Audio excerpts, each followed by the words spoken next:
Hey everybody, Mark Levine. Own a few property management companies in New York City. I wanted this to be my first property management in New York City real estate 101 class.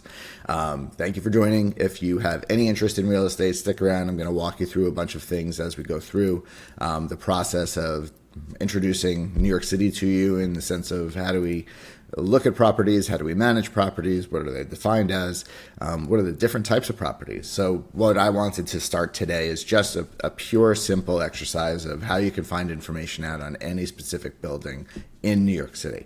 I'll also let you know that this is not a catch-all. This is really for multiple dwellings that are more than 3 units in the city of New York, and that is all 5 boroughs represented. There's no discrimination on any boroughs, but you do need to know a few things before you can start to look into it. So what I would do is I would say go to HPD, which is nyc.gov/HPD.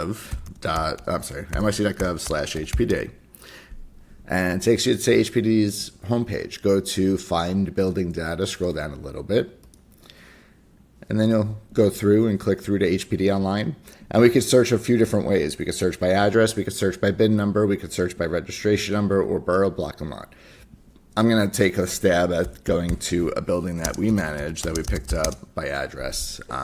This is relatively new for us, a few months old, but it's a good example of what you'll see on a building.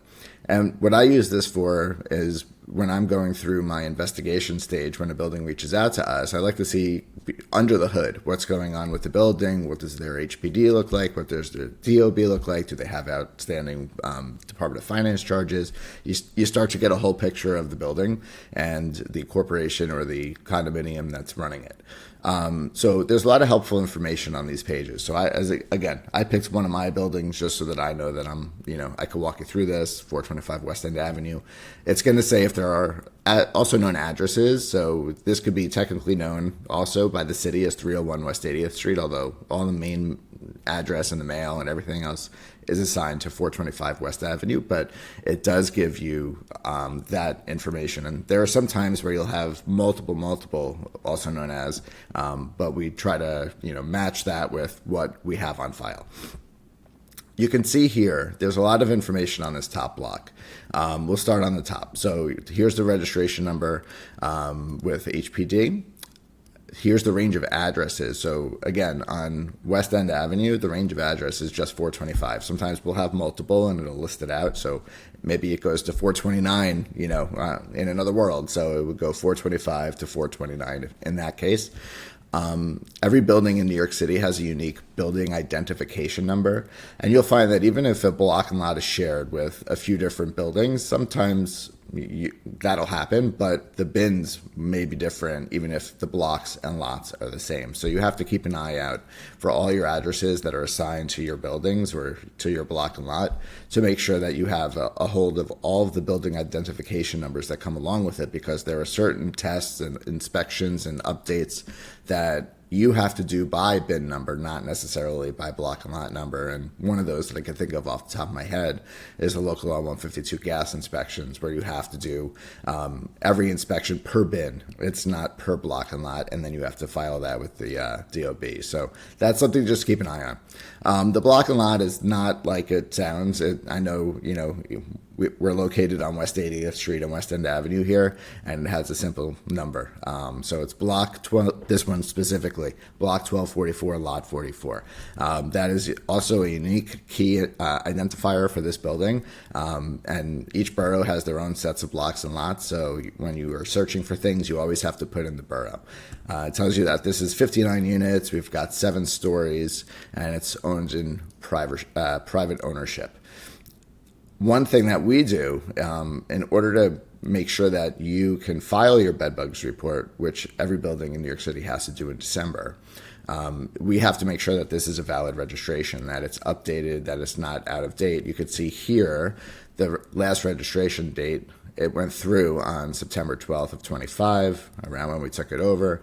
And then we've got the registration expiration date, which is next year. And this is a yearly review and a yearly update that we have to provide. This is more of an administrative task. This is a $13 fee every year to HPD.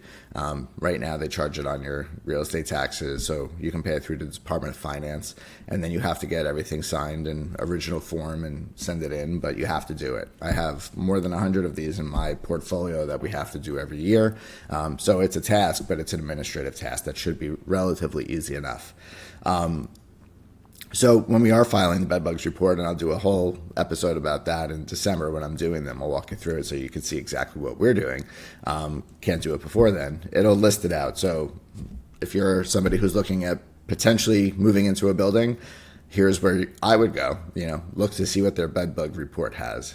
Is it a building that it has a lot of bed bugs over the last few years? Are they one that has no bed bugs like this building? So you're in good shape.